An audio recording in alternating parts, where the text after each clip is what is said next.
Politique, un maire d'arrondissement doit-il se faire rembourser des costumes de luxe, des bouteilles de vin, des boîtes de chocolat et des menus enfants au restaurant? La polémique a enflé ces derniers jours, avec la révélation par Anne Hidalgo des notes de frais des 17 maires de la capitale. En ressort une impression largement répandue que les élus parisiens ont pour habitude de passer en note de frais des dépenses à caractère personnel.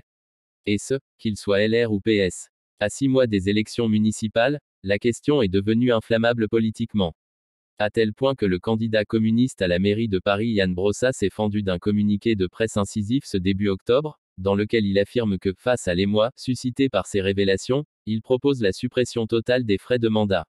L'ancien adjoint au logement d'Anne Hidalgo estime toutefois, non sans ironie, on espère que les maires d'arrondissement de droite qui ont attaqué frénétiquement la maire de Paris sur ses frais de mandat se satisferont que l'exercice de transparence se soit désormais étendu à eux.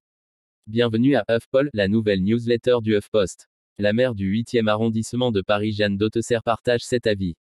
Si elle a utilisé l'argent public pour s'acheter pour près de 36 000 € de vêtements en 4 ans et demi, l'édile explique dans Libération qu'il faut désormais supprimer les notes de frais. On demande à nos concitoyens de se serrer la ceinture et de faire attention, on a eu un privilège qu'il faut désormais abandonner. Dans le privé, on s'habille avec son propre argent, relève-t-elle le 2 octobre.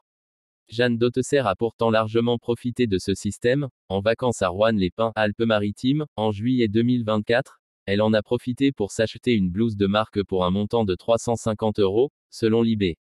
Les appels à supprimer purement et simplement ces notes de frais se multiplient essentiellement au nom de l'exemplarité et de la crainte d'un deux poids, deux mesures, à l'heure où les gouvernements successifs demandent aux Français des efforts parfois importants.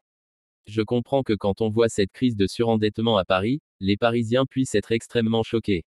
Il y a une demande d'exemplarité des élus. Le mieux est de supprimer les notes de frais, a plaidé la sénatrice Agnès Evren, présidente de la Fédération LR à Paris sur France Info, craignant que cela fasse sinon monter le populisme vers un meilleur encadrement. D'autres élus, sans aller jusqu'à appeler à leur suppression, reconnaissent qu'un meilleur encadrement des notes de frais est sans doute souhaitable. La maire LR du 5e arrondissement Florence Berthoud demande ainsi que soit fixé un cadre financier. De fait, il existe aujourd'hui un certain flou autour de ce qui rentre dans le cadre des frais de représentation, qui méritent remboursement, et ce qui relève du perso. Depuis l'élection de Bertrand Delanoë en 2001, les frais de représentation sont plafonnés à 19 720 € par an pour la maire de Paris et à 11 092 € pour les maires.